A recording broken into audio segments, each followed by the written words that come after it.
Hello, friends. I want to tell you about the incredible benefits of IGF-1. The older we get, the less IGF is produced by our body naturally.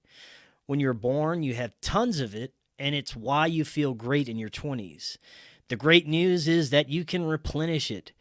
Just like multivitamins that you take every day, you can supplement the natural IGF levels in your body. You can do that with clinically proven IGF-1 Plus from Neutronics Labs. This is the stuff that helps you regain IGF-1 and feel great. Just spray it into your mouth a couple of times a day and boom. Lean muscle gain, healthy weight loss, more restful sleep, positive energy gain, crystal clear thinking, all of these things. These are the benefits of proper levels of IGF in your system, which naturally you lose over time. Go do the research on your own at neutronicslabs.com. You can get incredible benefits when you put the product on auto ship, and you can cancel anytime. You should try their IGF for at least 3 months to see the positive results. Click the link in the description and use code FKN to save 15%, as well as buy one, get one free with auto ship. Order now at neutronicslabs.com.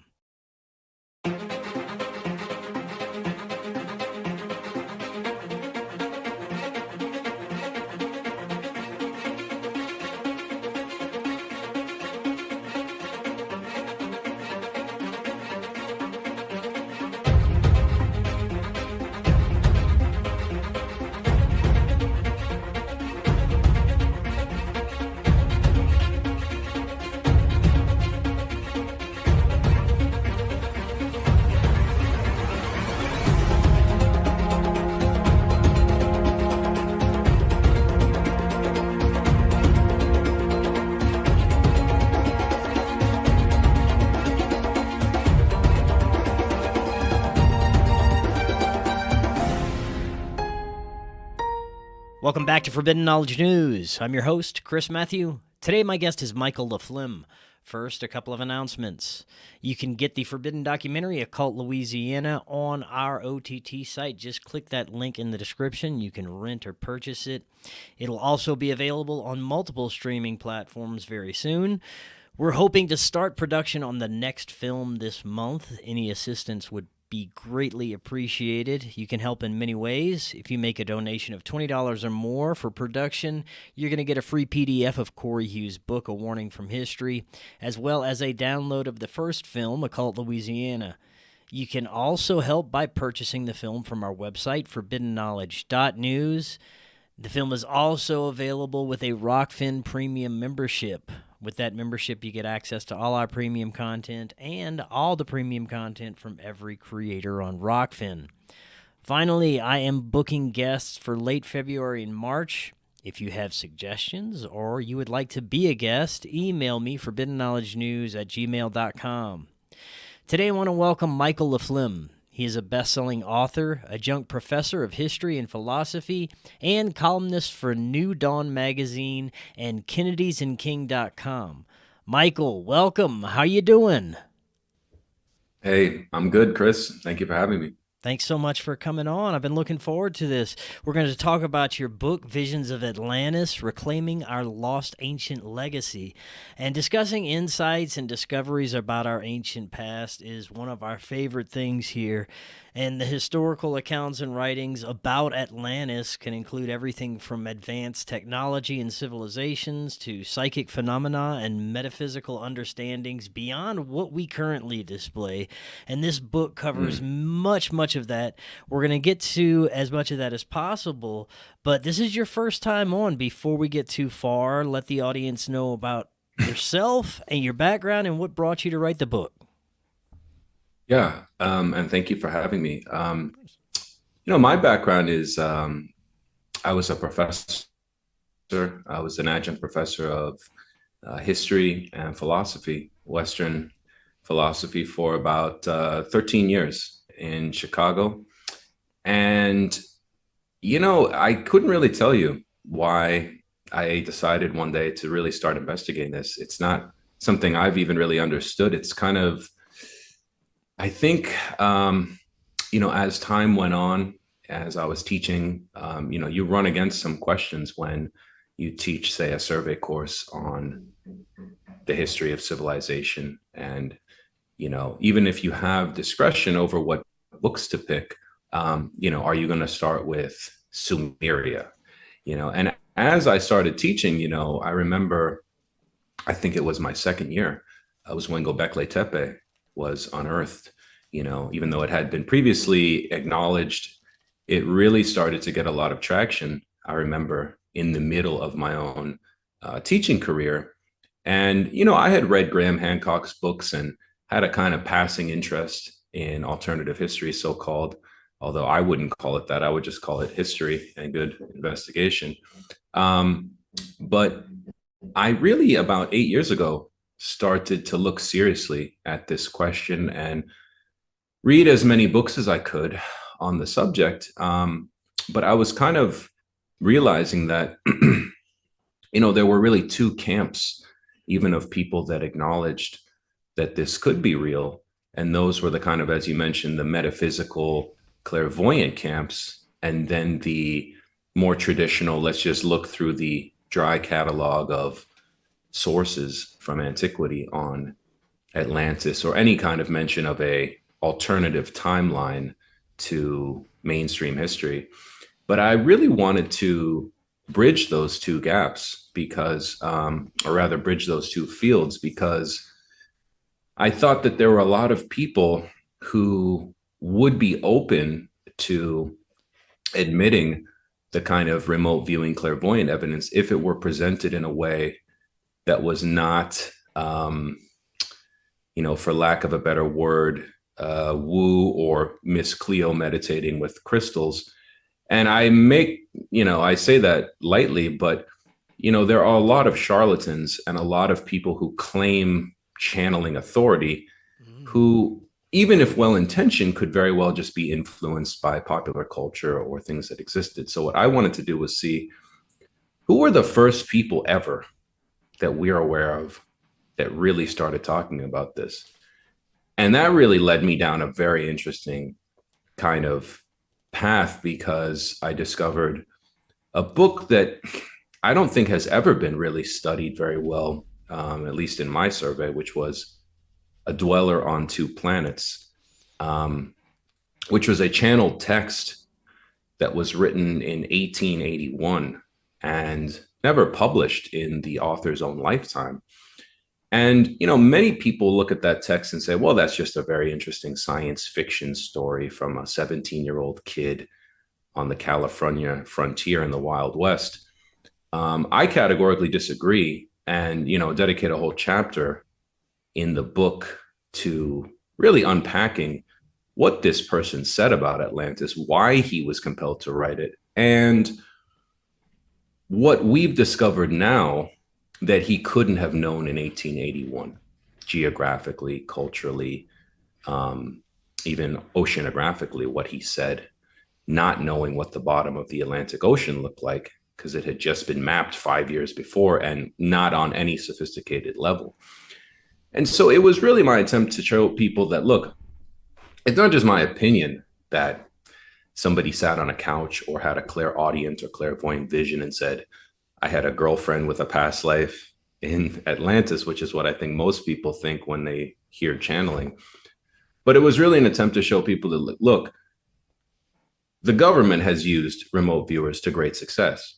That's abundantly clear through declassified records with the DIA, for example, and the CIA with Operation Stargate. And you can see that for yourself. That's public knowledge. And the people I selected were not people that could have been influenced by anything previous to them. When Edgar Cayce put the date of the Great Pyramid, for example, at 10,400 BC, that was before Robert Bauval proposed that. That was before anybody had really revised that date. To my knowledge, he's one of the first people to ever say that. And I would tend to believe him because not just the internal story he told was coherent over many dozens of years, but that he himself was studied by scientists from Harvard, Stanford. Medical doctors used him in cases that they couldn't solve. He's the most studied and documented psychic probably ever in Western history. And had no passing interest in ancient history when not in trance state. Had a 8th grade education, was not a ancient Egyptologist or anything like that. And when you compare some of the other things he said about, say, mineral deposit depths, missing people, even ancient river systems that were not even known at the time, in 1932, when he was saying them. And then you find out that they were later confirmed in the 80s by satellite imagery. I mean, it really lends credibility to his other more fantastical claims that there was indeed this antediluvian civilization that was utterly destroyed through multiple destructions, culminating in very likely a comet impact. And then when you corroborate that with what, say, Plato, the most famous, progenitor of this story, who himself was simply transmitting a story told to his distant relative Solon by way of Egypt, they themselves say the same thing. They put the date at 9600 BC, and they say a comet struck the Earth. And you've mythologized that in Greek history as the myth of Phaeton, but it really happened. And so what I tried to do was just kind of pull all these different things together and present it like a museum curator in a way that an expert or somebody who has never studied this subject can go from ancient history to today and see how the story evolved with the passage of time. And then also see, well, what are the strongest arguments for and against it?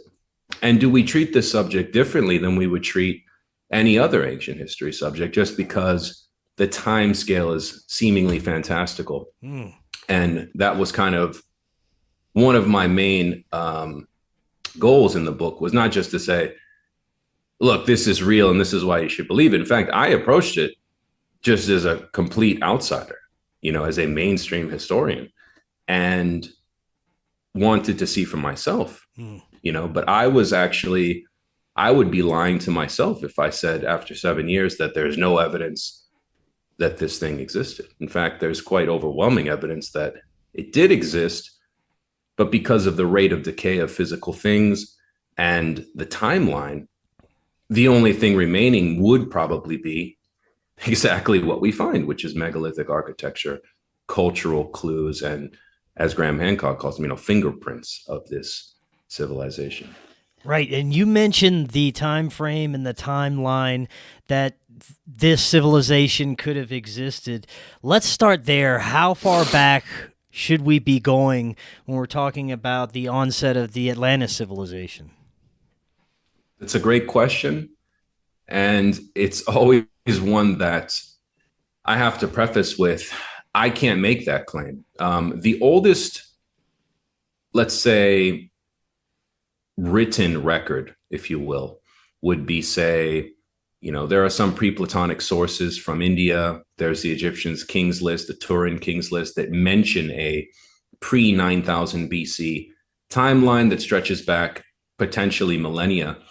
But the clearest case of when it started and how it, over multiple iterations, was destroyed, because in my investigation, I identified 3 destructions of a once much larger continent-sized landmass in the Atlantic Ocean, that by the time Plato got the story was whittled down to 3 small islands.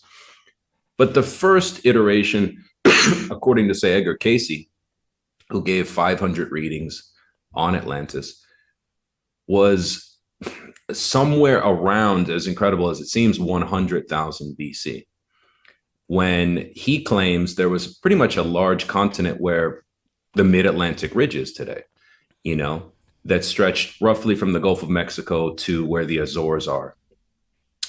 And that was destroyed, according to Cayce, in a very specific date at 50,722 BC. That's the date he put.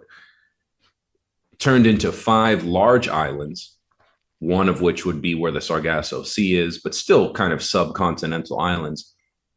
The second destruction he identified at 28,000 BC, and the final one sometime around 10,000 BC, which is in accord with Plato, when the final 3 islands were submerged or destroyed in a comet impact.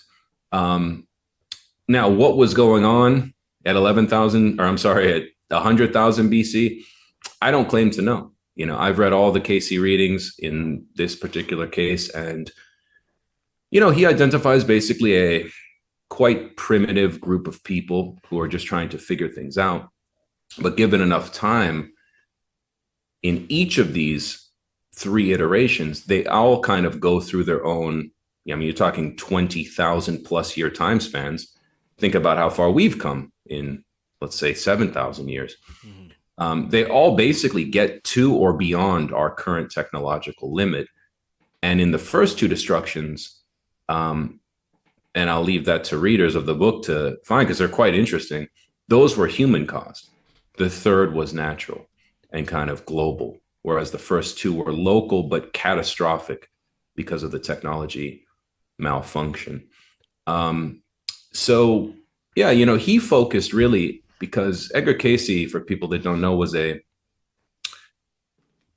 turn of the century and really active in the 20s and 30s, clairvoyant, who could put himself in a hypnagogic trance and was, as I mentioned, studied and has affidavits. It's not my opinion, and was fortunate enough to have a stenographer with him during every of his, 15,000 readings, 500 of which dealt with people's past lives in various parts of the world, but Atlantis being one of them. And, he didn't give these readings for fun. He gave these readings to help people evolve emotionally and spiritually. As a Christian, he thought that, look, if you know what you did in your past life in Atlantis or Rome or the time of Jesus, you can kind of avoid that in this life and grow from that. And it might help explain some of your proclivities and struggles. And so a lot of the people he, got as clients, he put at the third destruction, which was the kind of final battle. And it's fascinating, Chris, the parallels between the third iteration of Atlantis and Star Wars. Because I talk about that in the book, that I have no evidence that George Lucas and his writers were influenced by the Edgar Cayce stories of Atlantis or the Frederick Oliver stories. But it's unbelievable how similar the 2 are. And that got me thinking that perhaps it really is some sort of like Jungian collective consciousness that comes out in fiction, and we call it Star Wars. But I always tell people, remember, the premise of Star Wars is not the future. It's a long time ago. Yes. Right. Well, so I wonder about that, really legitimately, that in Cayce's account, instead of the Sith and the Emperor, it's the sons of Belial and their leader. And instead of the Jedi, it's the children of the Law of One. But they function identically. And this is 40 years before the franchise was created. And then in Frederick Oliver's account from 1881, he's talking about, I'm on a ship. I'm on an aluminum cigar-shaped ship that can go in the water and through the air without flight surfaces. And I'm speaking to my girlfriend, who's a princess, through a holographic mirror, as he describes it in his 1881 language. And you're thinking, this is Star Wars. They're describing it, but where is he getting this imagery? He's living in 1881. Where is he getting imagery of cigar-shaped aluminum flying craft and holographic projectors and crystals that power the island? And I find it very difficult to explain. And people say, well, it's just fiction. And it's like, well, why didn't he publish it in his lifetime? Yeah, that's why a good did question. He didn't make any money.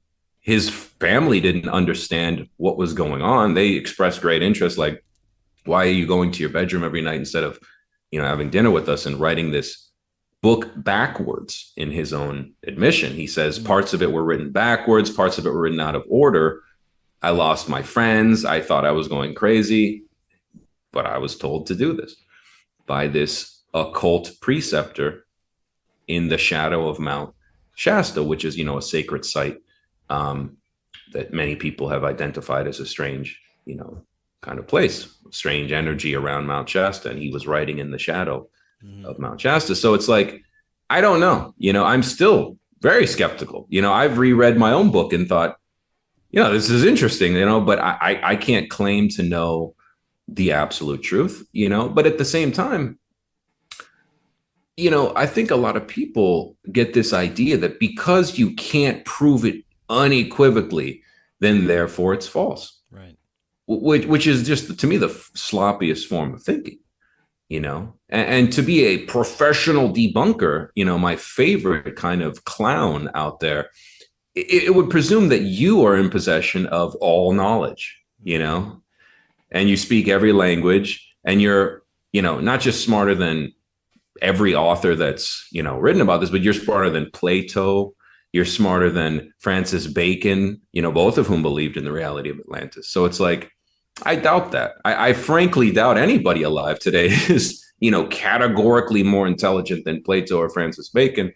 And yet these people make a kind of amateur career out of calling people like me or you or hundreds of other authors crazy for just looking at what actually was written and saying, hey, these people have made quite an interesting point, and we should look at it for what it is instead of just throwing it in the bin because we haven't found a circular capital city that says welcome to Atlantis at the bottom of the ocean.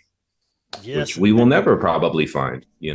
That is the problem we face, but because of wonderful researchers like yourself and many others that are digging deep and relentlessly trying to uncover these truths, we're inching a little bit further towards academia with some of this information.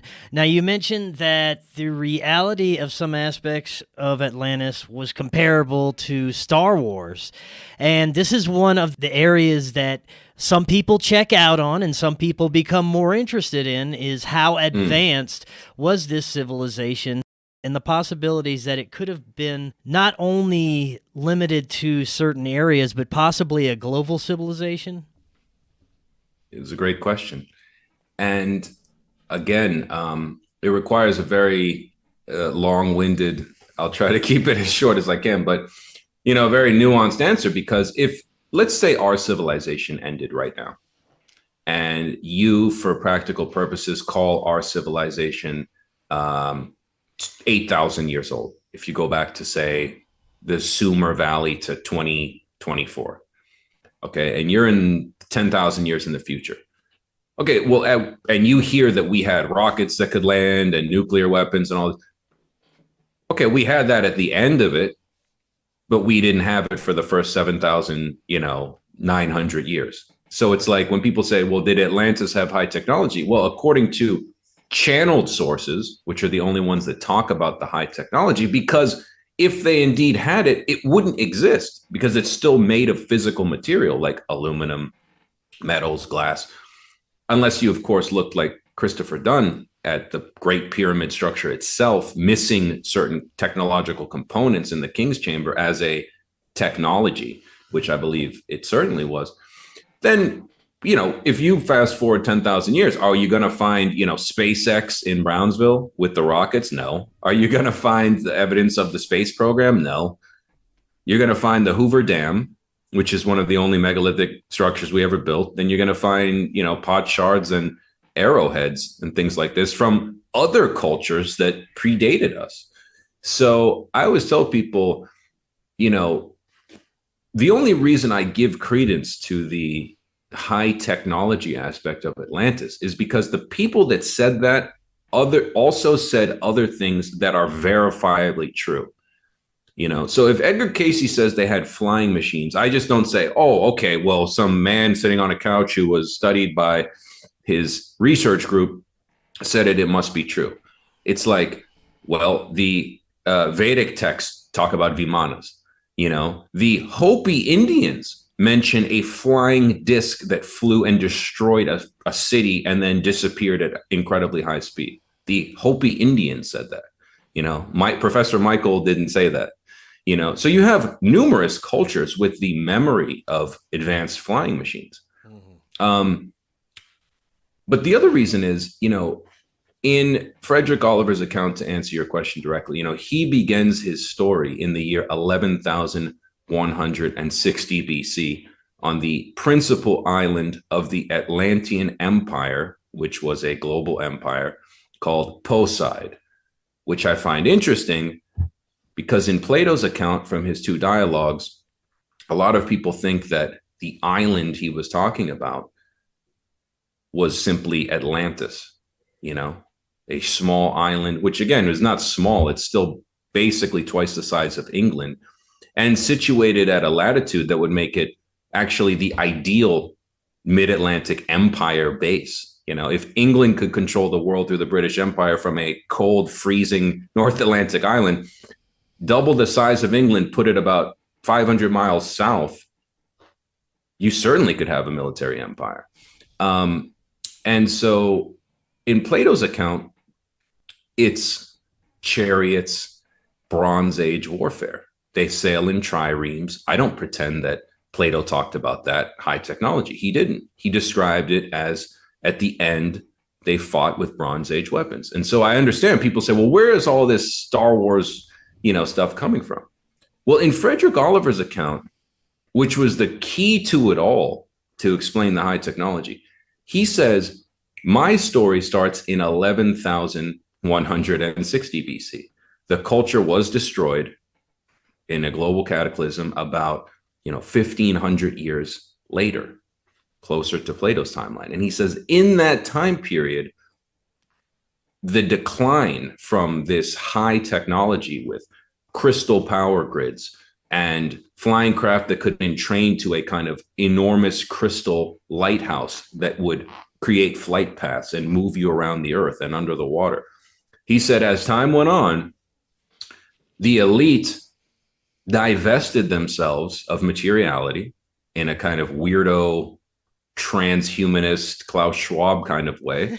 He said they became as electricity. That's how he described it in 1881. And they basically left the masses to themselves. And he says all these things we had, he even describes a smartphone. He calls it a name, N-A-I-M.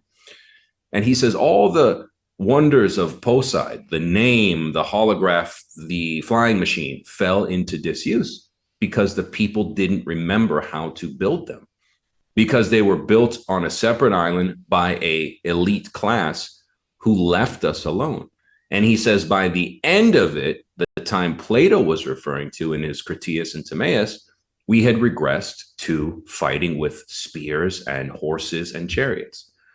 Just like today, if we had a global EMP attack or some sort of power grid, who would remember in 250 years how to make the internet work? I don't know how to make the internet work. You need a whole infrastructure with electricity, with skilled specialists. And once they're gone, we don't even store things in books anymore. So entire knowledge bases would be lost. And it's very likely we would regress to Mad Max in less than that time. So that's my answer. And at the height of it, which he placed around 11,000 BC, they had a principal island with the circular city. And his story takes place on this principal island, which he and Edgar Cayce, who was not familiar with his work, called Poseid, and said there were three islands, Poseid, Arion, and Og, but Poseid being the city with the famous circular capital. And he says in this city, we had monorail rapid transit. We had university system. We had magnetic brain reentrainment of criminals, because through our advanced knowledge of phrenology, we could identify which part of a person's brain was making them commit violence. And again, this is in the age of phrenology, so people might say, hey, that's screwed up. But he describes seeing this event where the criminal justice board of Atlantis is re-entraining somebody who had committed a crime to not do that again through this very weird, like mesmerism type process. He also talks about the flying machines, the weapons, and the other high cultures that existed at the time, of which Atlantis was only one, and he says, in Atlantis, we really went towards material sciences. That's what we excelled in. But we could never defeat this other culture, which he called Suern, which was probably where modern, say, India, Pakistan is today, because he says they had mastered spiritual and metaphysical things on a level higher even than us. So for them, it wasn't about building the next advanced flying machine because they could just astrally project to any place they wanted. It wasn't about building the next advanced missile system. And he's talking about guided missiles in 1881. He says, because when we tried to attack them with our Veil fleet, and the Veil was VAILX was the name of the cigar-shaped flying craft, he said they could just turn around the missiles in their head. And again, it reminds me of that scene where the Emperor, in Star Wars is shooting the blue electricity and he's making the Star Destroyers fall in that final horrible remake of the Star Wars franchise. And it's like, I think this is so appealing to people. Like, that's the most popular, probably, science fiction franchise ever. Same with Lord of the Rings, and I even include a letter from Tolkien to a fan where Tolkien says, the story of Plato's Atlantis influenced me when I wrote Lord of the Rings. And I still have nightmares of seeing a cataclysmic tidal wave sweep over the land, in a letter he wrote to this fan named Christopher Bremerton.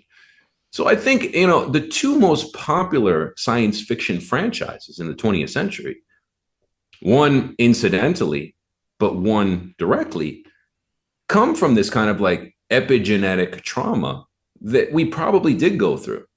And I think that's why these stories, and even just the Marvel franchise in terms of like the superheroes and the abilities people have, I think on some level, these things did exist, and that's why we're drawn to them. It's not just a kind of like futuristic projection. I think it's a recovery, as I call the book, Reclaiming Our Lost Ancient Legacy. I think it's a recovery of like a primal memory of when we didn't have these limitations, and I think that's still in us. And it's kind of frustrating to us. Like, why don't we have Jetsons technology like people in the 60s thought we would have by now? Or is the government in possession of this technology, but it's just militarized and in a special access program? And, it's interesting to see how that plays out as time goes on with these whistleblowers. But it's like, I think absolutely this is a story that definitely merits serious discussion. And it's not something that's just to be taken frivolously. It's actually a very important missing piece of the recorded historical timeline. Now, aside from the accounts of Edgar Cayce and Plato, what were some of the other sources that you looked at when researching for the book, and how advanced some of these ancient civilizations were? Yeah, I looked through everything. I include about 7 pre-Platonic sources, just in case anybody thinks that Plato made this up to justify his vision of, Athenian triumph against the Atlanteans and this. Again, I always tell people the story of Atlantis comes from Egypt, and it's quite fascinating that Edgar Cayce, who had no knowledge of ancient Egypt, puts Egypt as one of the 3 global reboots of the Atlantean culture, because in his story, they had foreknowledge of the destruction through their own clairvoyance, but also through what he calls communication with the people from the outer realms. You can figure that out. Could be extraterrestrial, could be interdimensional. I don't know. But they were forewarned hundreds of years in advance, some of these people. And also just people saw the writing on the wall.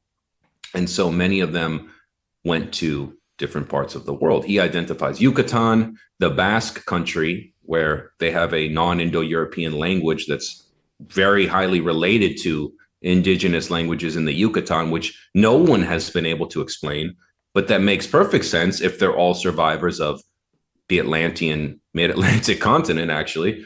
And then Giza, and in Cayce's story, one of his main subplots, if you read all the 500 readings like a weirdo, like I did, and put them on a storyboard so that the reader doesn't have to, it's like a sub-story.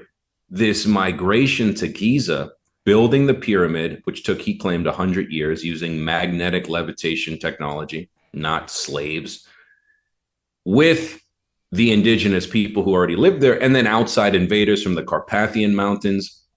And this really weird, it could be a movie itself, kind of Stargate, SG-1 type reboot of Atlantis in Egypt that itself later evolved into dynastic Egypt thousands of years later, like 7,000 years later.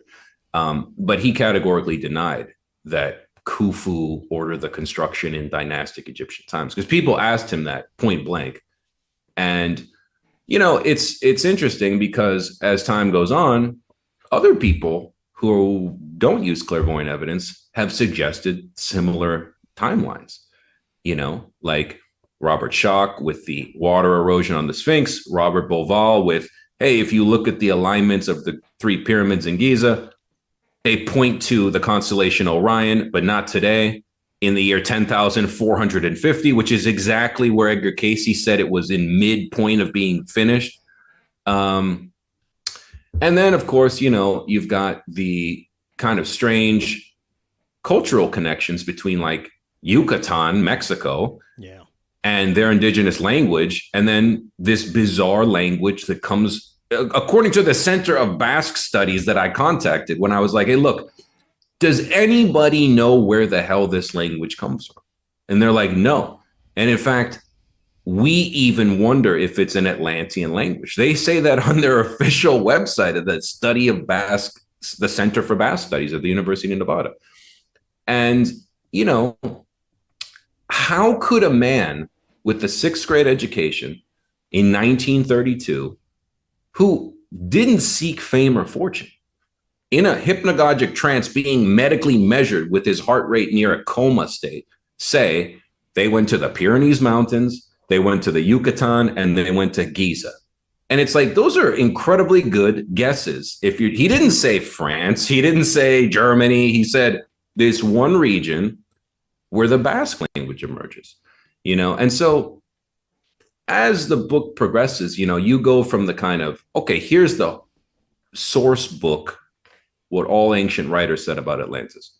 This is what the Egyptians said. This is what the Indians said in the Mahabharata, where they call it Atala, before Plato, long before Plato. So there goes the argument that he created it. And then let's see the geographical, archaeological, cultural evidence that supports that. And I'm not saying it's all perfect, but like 90% of the things I found corroborate these clairvoyant visions, and I always use two examples, one from Frederick Oliver, one from Edgar Cayce. And the one from Edgar Cayce is quite remarkable. I mean, he said in 1932, somebody was asking him, describe what the world looked like in, 10,500 BC at this time. Like, describe the continental configurations and everything. And so he describes North America and the sea levels being different. And out of nowhere, he says, oh, and by the way, the Nile River used to flow from where it currently is straight through Central Africa and empty into the Atlantic Ocean near the Congo side of the country. And his stenographer wrote that down and filed it away. Well, in 1986, Space Shuttle Imaging Radar determined, indeed, that's true. Wow. And buried 6 feet under the Sahara Desert is an enormous, the size of the Amazon river system that empties into the Bight of Benin on the Congo side of the country. And it's like, that's a significant data point. Another one is Frederick Oliver, when he's describing the Atlanteans and their achievements. One of the things he says is, and this is 1881, he says, what most people don't realize is they look at the Amazon and they think that's a beautiful, pristine wilderness, one of the last in the world. And he's talking to his contemporary readers in the 19th century. He says, but actually, it's an Atlantean garden. And many of the species there were transplanted from the Atlantean homeland and cultivated. Okay. That book doesn't get published for 40 years. 2020, a team of international scientists studying botany in the Amazon, and I cite the article, it's from the BBC. They say, we just realized that the Amazon jungle has been cultivated agriculturally for at least 10,000 years by an unknown culture who appears to have transplanted many unindigenous plants to this region. And it's like, okay, that's interesting. That's a lucky guess. Yeah. He didn't say Honduras. He didn't say Mexico. And so you start to add these things up, and then you start meeting other people who, through their own research, like in laboratories with clairvoyance. I contacted a lot of people at the Monroe Institute or at the, Dean Radin's group at the Stanford Noetics Department. And it's like, they don't think this is crazy. They get millions of dollars to study clairvoyance. It's very difficult for the average person, but we know from declassified government records that people can remote view, not even in a trance state. That just happened to be the way Edgar Cayce did it. Frederick Oliver claims he just heard a voice in his head while waking and just dictated what this voice told him, automatic writing. Now, again, I understand that's bizarre. And if I saw it, I'd probably think but I urge people, read what he wrote and tell me if that's normal for a 17-year-old kid to describe theoretical physics and internal chemistry that I believe is more accurate than our actual chemistry of how the Atlanteans viewed material reality, a theory of the sun and what the sun really functioned as, and this advanced propulsion system that the craft used and all this. And it's like, why would you write that on scraps of paper, put it in a drawer, die, and, not publish it? It doesn't make any sense from a motivational standpoint, which is why I chose these people that had no motive to say what they did. And I didn't really include a handful of channelers from the 70s, 80s, 90s, and 2000s who, again, I'm not going to say little credibility on, but less because they could be consciously or subconsciously influenced by reading the original, Right. So they're just there to kind of supplement it. And even the channeling is just there to fill in the details that are missing from the big picture, because I really wanted to know, if this is true, there must be a vision of Atlantis that I can present to the world beyond just Plato's quite dry description of the city and the population. I wanted to say I want to take a snapshot, and I had to go into the clairvoyance to do that.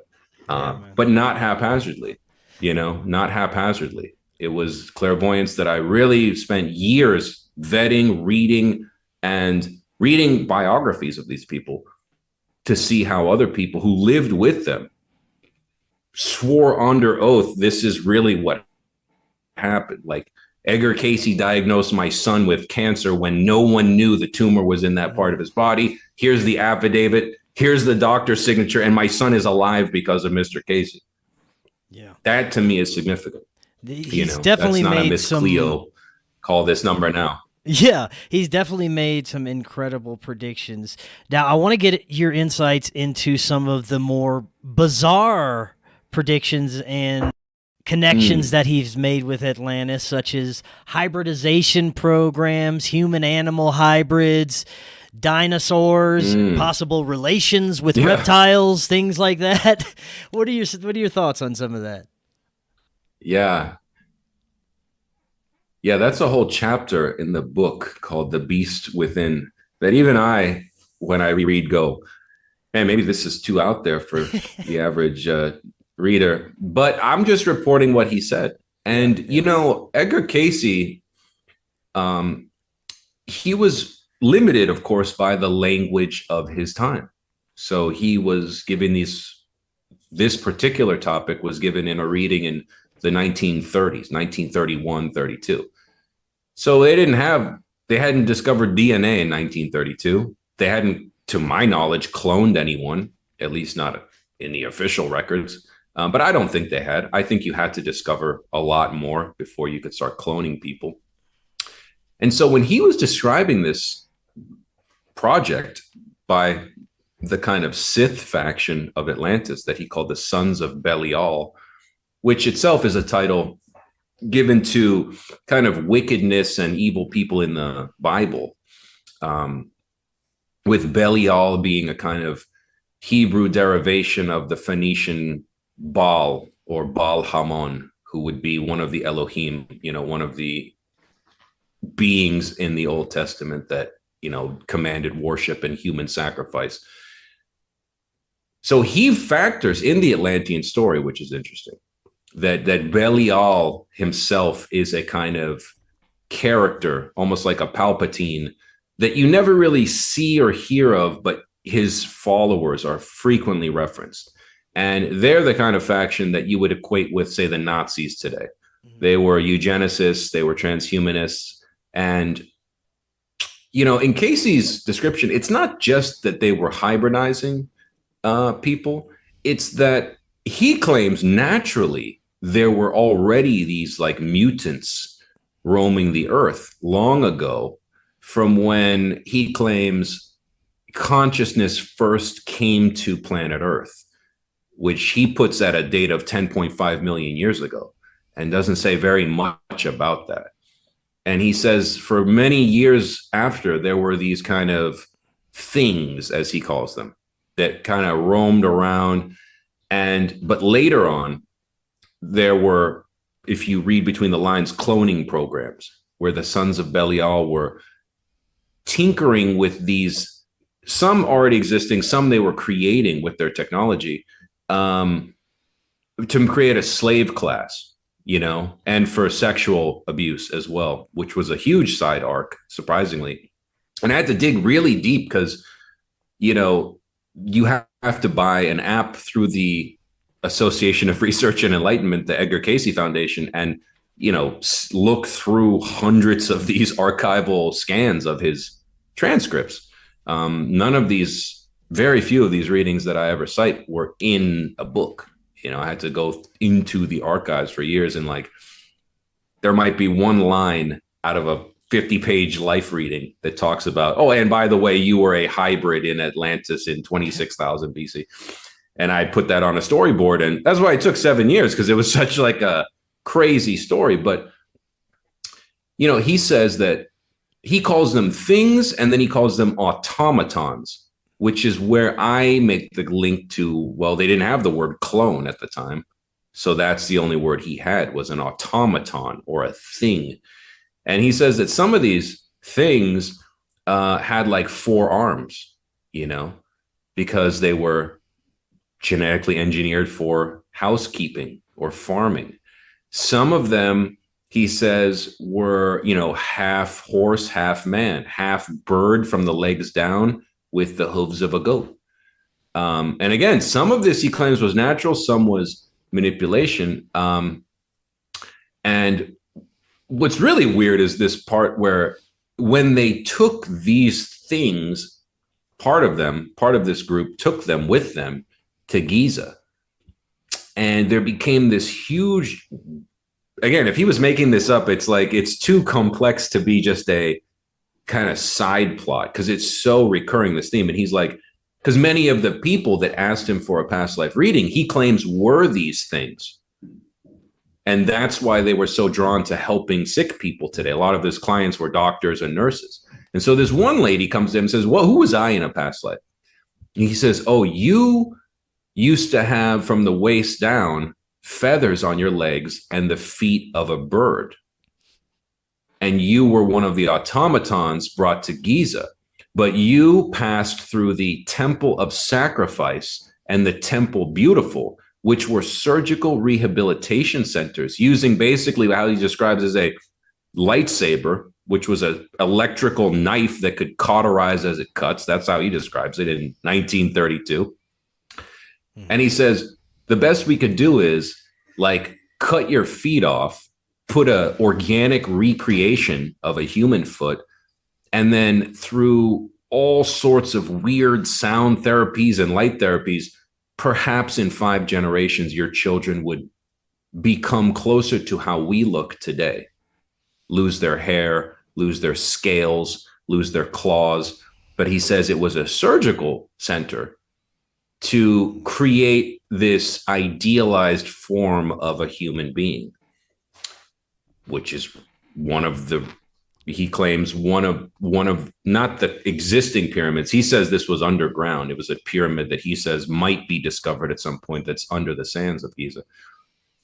And he says after you were cleansed in the temple, you went to the Carpathian Mountains, where there was a problem with basically satyrs running wild with the hooves of goats. And we received a request for an emissary, and you were to go create a rehabilitation program and fix them and remove the animal appendages. And she was like a 20-year-old Catholic girl in Virginia Beach who was like, probably like, what the F are you talking about? Like I was a bird person, so it makes you wonder. I mean, but again, you look at Greek art, and you wonder, well, these things that we call mythological, like the Minotaur or centaurs or bird people or, jackal people, was this some distant memory thousands of years after this program ended into dynastic times and ancient Greek times or maybe even these things were still in small groups roaming the earth. I don't know. Of course, like anybody, I would like to see the skeletons and the evidence. I'm not a crazy person, but I find it interesting because it's like the way he explains it is actually, we could do that today. And I show that in that chapter, that we have successfully hybridized humans and pigs. And for ethical purposes claimed, well, we didn't bring the embryo to term, but we could have. And it's like, of course we have. In some lab in Ukraine or China, I'm sure there's a pig man running around. Yeah, 100%. 100%. Yeah. Now, earlier you were talking about the multiple cataclysmic demises of Atlantis, how it probably went through multiple eras of rises and then falls of civilizations due to some sort of cataclysmic events. You also said that it's likely that one of them was from a impact of a comet of some sort. There's also the theories that it was somehow self-inflicted, that our technology got too great and they destroyed themselves. What are your thoughts on all those? Well, the only evidence I have of the first two destructions is from Edgar Cayce. And I'm sure people are sick of hearing that, but bear with me on that. The third destruction, which is the classic one, I would say to people, number one, there is quite compelling evidence from mainstream geology, from James Kennett and other geologists, Randall Carlson even, who show that, not just from the nano diamond fragments that they found all over the world, but from the physical landscape of the Americas, that there was a cataclysmic event where millions of tons of water, ice gouged out certain parts of the United States. I mean, Randall Carlson goes into pretty extensive detail on that. But the other thing is, you don't need modern science to come up with that. The Egyptians told Solon a comet hit the earth in 9600 BC. Now, for them to guess that date, which is the official, Encyclopedia Britannica date for the beginning of the Holocene period, the modern end of the Ice Age, how did they know that? If these people are supposed to be primitive, how did they know that the Ice Age ended in 9600 BC? That's problem number one. Number two, they said Atlantis was real, not a myth. Plato specifically says that. Number three, they said it was a comet that you call Phaeton in the Greek myth of Phaeton, and he loses control of his chariot, but it signifies the declination of heavenly bodies that fall to earth and burn everything upon it. That's what the Egyptians said. And it's like, why would we think that's just, lucky guess? It's like, no, they were recording something that really happened to them, that the Greeks transmitted to us. For the first two destructions, Cayce, the first one is crazy. And even I, again, I'm not saying I believe or disbelieve. I'm just saying this is what Edgar Cayce said. And is there evidence of it? I'll leave that to you. He said in the first one, when Atlantis was still a continent, that if you look at a map on my website, basically covered where the mid-Atlantic, because, people always say, well, where is all this? And it's like, well, drain the water from the Atlantic Ocean. It's not just flat. The biggest mountain range in the world is the mid-Atlantic ridge. It's just underwater now. 20,000 years ago, it was 1,000 feet, lower water level, 10,000 years ago, I believe it was 600 feet. So it's like, that would have been the continent. The tops of the Azores would have been the mountains of Atlantis at the northern end. And where Cuba is today and Bermuda and these places would have been other high points, the Bahamas of the Atlantean continent 50,000 years ago. And Cayce says at this time, in a reading in 1932, he says, the world was being overrun by what he calls the animal menace. That's what his trance voice called it, which, if you think about it, is just the megafauna, the Haast's eagles, the saber-toothed tigers, the mastodons, the, unchecked giant predatory kangaroos that lived in, Australia and all this stuff. And he says at that point, an international Congress was called. He called it the Great Congress. And he says that groups of people using primitive flying machines, because the technology changed, it wasn't always Star Wars. He says using what we would call balloons or zeppelins, met at a central location somewhere in Atlantis. And they decided, look, we got to reduce this megafaunal animal population because we can't have civilization with this many, monsters running around the earth. So they decided to use what he called the death ray, which he describes as kind of like a harp, and he calls it a stratospheric weapon. And again, this is in 1932, so he doesn't have a lot of, laser type reference points. So he calls it the death ray. And he says, and it's not clear from the reading if it came from the stratosphere or was bounced off the stratosphere, kind of like how HAARP bounces off the ionosphere. In any case, the goal was we're going to trigger limited volcanic reactions around the world where these animal populations have their food supply and try to destroy them through just kind of limited extinctions of the top predators and this stuff. And he says it backfired because it created a kind of catastrophic chain reaction with the Earth's crust and the magma and triggered multiple supervolcanic explosions that killed the animals. But he said it also precipitated a pole shift that had been in progress. And the weather climactically, ice also came in and killed, which he says they could have just done nothing. And, this climactic change would have ended the animals anyway, but they effed up, blew up the continent in the process, fractured it along the tectonic plates, and it became 5 islands. And I just, out of curiosity, I'm like, is there any evidence of a megafaunal extinction around 50,000 BC in any journal? And to my great surprise, Chris, yes, there is. There is an unknown in the Journal of Quaternary Studies, 50,000 BC plus minus 300 years, there was a megafaunal extinction that to this day scientists have no way of accounting for. And they just say in the article, but we must attribute it to hunting. However, in the traditional timeline of human progress, it doesn't appear that enough people could have been around to hunt this many animals.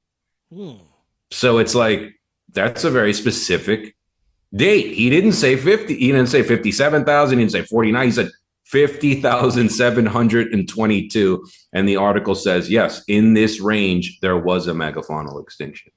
Yeah. So again, my goal is just to show people, look, I'm going to show you where it doesn't line up. He said some things that have not been discovered yet, or perhaps just he was wrong. I don't know.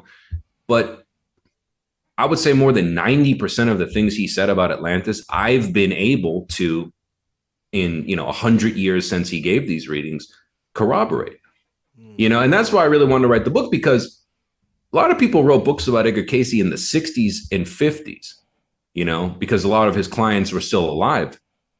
But even in the 50s, nobody could imagine cloning a human with a pig. That's inconceivable. And in 1932, nobody could even imagine atomic weapons or laser weapons. But today we have HARP, we have directed energy, we have cloning, we have all this stuff. So I think it's like the time is right now to revisit this stuff with a fresh eye and kind of dig up all this archival stuff and say, look, when he's calling them things and automatons, he's talking about cloning. When he's saying the death ray, he's talking directed energy weapon, And it's like, it was my job just to use all resources as a kind of, I'm a historian of philosophy, but I'm not just going to write a book on, let's discuss the philosophical impacts of, Plato's Atlantis. It's like, I'm going to go and study anthropology for many years. I'm going to go study, geology with geology books, and then see if each of these fields is, without realizing it, like when those people in NASA found the river system, they didn't know that Edgar Cayce said that 50 years before them. I would bet money on that. They just said, hey, nobody's ever heard of this. And I'm like, that's that river that he was talking about, And so my job was just to kind of piece it all together and present it in a way that was exciting, but also novel, because I had never seen anybody do this, How do you feel about the future of this information in terms of how academia views it and could possibly present it in the future? Do you see that they may be more accepting these days of this information?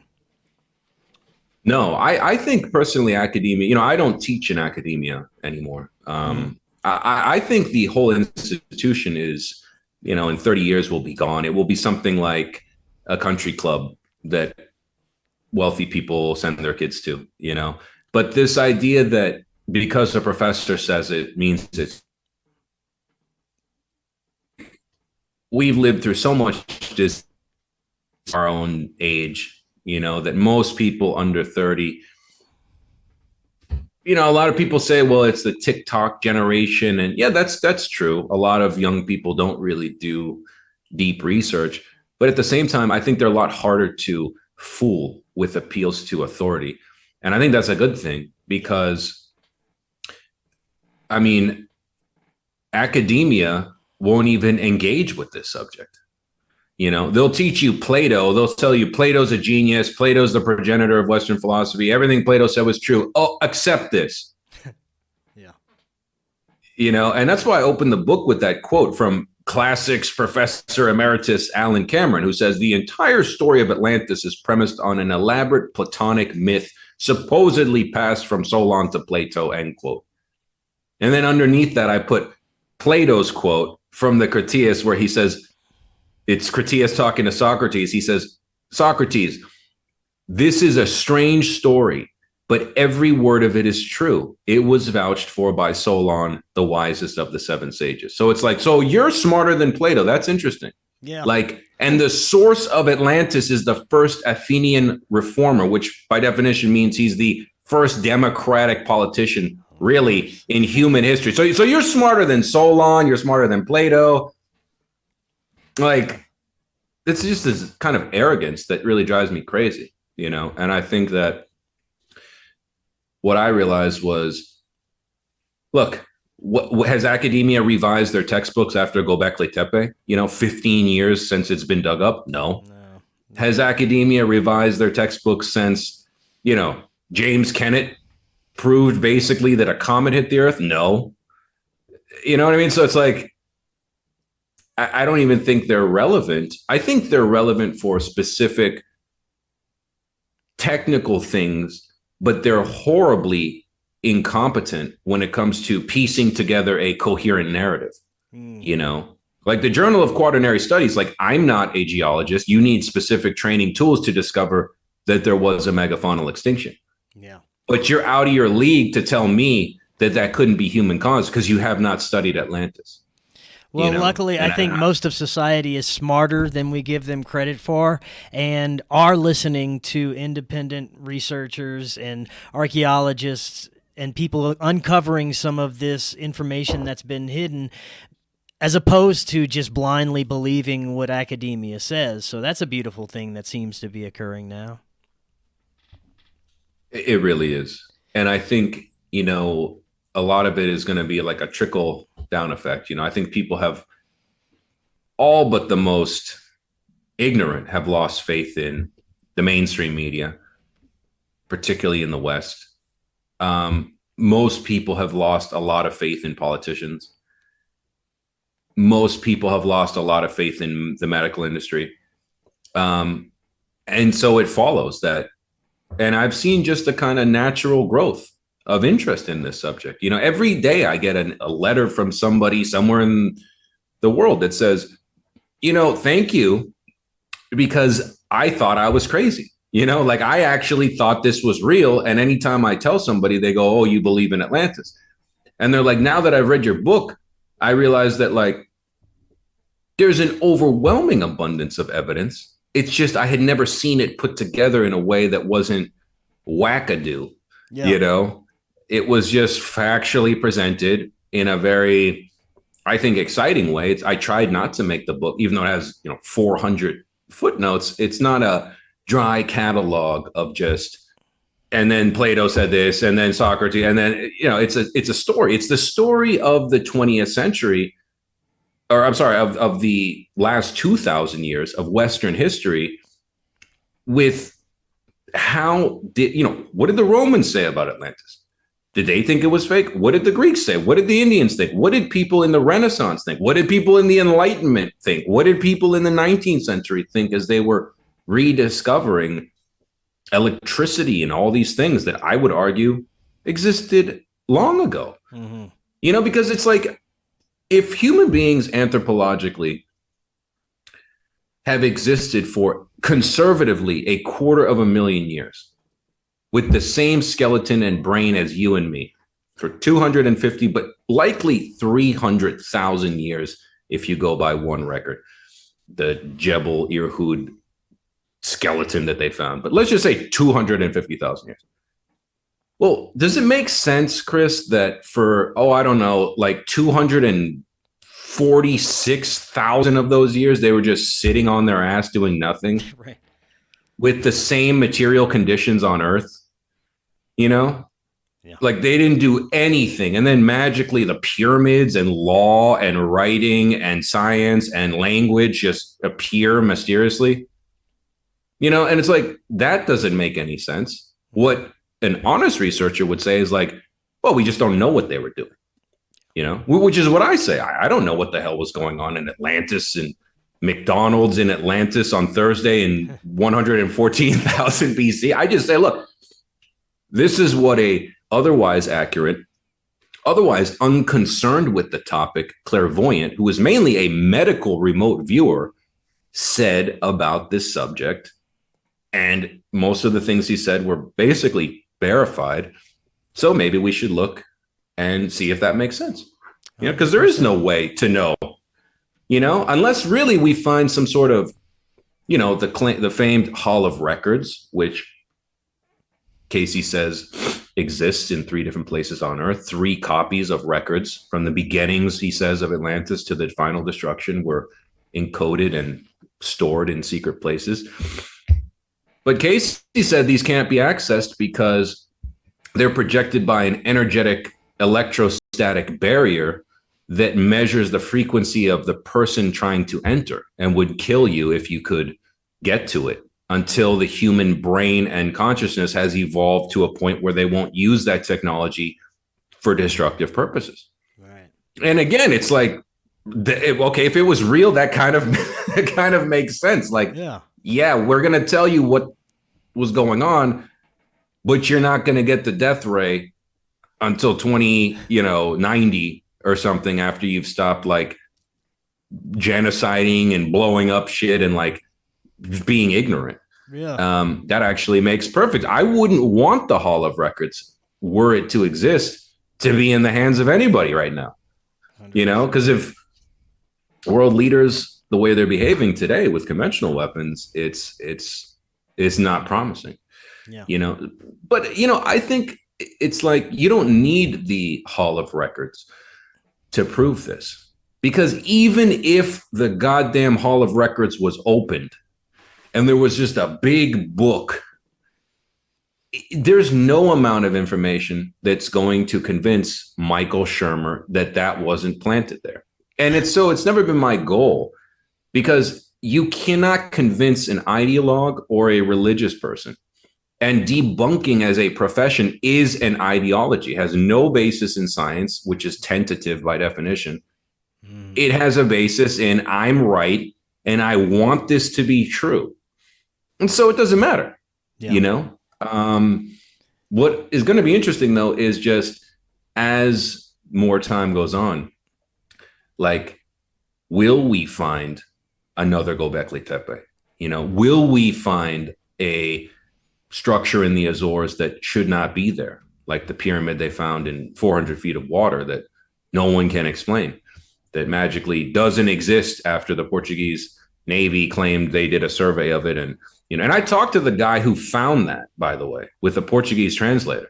And he's like, I'm not making that up. You can look at this image. Here's the GPS coordinates. And I put a picture in the book. Like, this is the depth finder.